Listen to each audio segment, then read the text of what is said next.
Welcome to the Fab Venture Workshop. What you see sitting behind me is my 1984 CJ7 and its factory 4.2 liter straight six.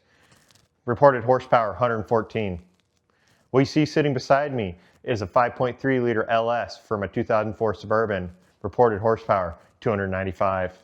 Doing a little Blake math, that's a lot more horsepower.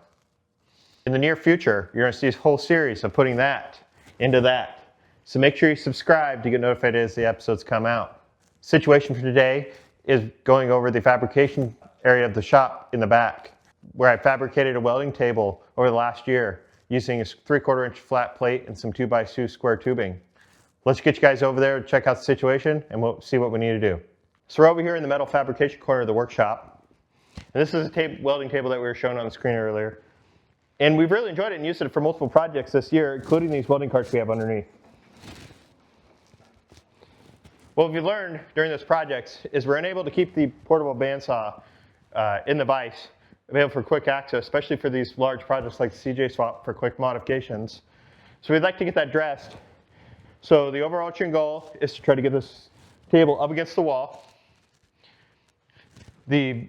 while still retaining having the bandsaw in the vise and not impacting the ability to cut down longer length of material using the chop saw. Usually this table has to be wheeled out. It's on casters, as you see. So it's okay if that's on the back or wherever. So generally that's not going to be a huge constraint.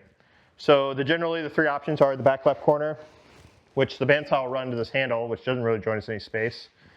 The front left corner is the only place that clamps outside of the surface clamps will work with the table because of the way the frame's laid out. There's the 2x2 square frame.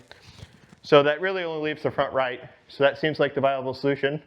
So let me get you guys on time lapse and I'll get that moved over and we can check it out.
I'm very happy with how this turns out. The table is now up against the wall, and we've definitely freed up some additional walkway space over here, especially if there's multiple people working in the shop. That could have been a potential safety hazard if you got bumped into. With how it was before, you always had to have it popped out. If we need to cut down longer stock, clearly I'd have to put the chop saw on the back of the table and pull that in the center of the shop, but I think that's definitely workable. So overall, very, very satisfied with this. See you guys in the future. And as we make progress on this L swap, I'll keep you up to date.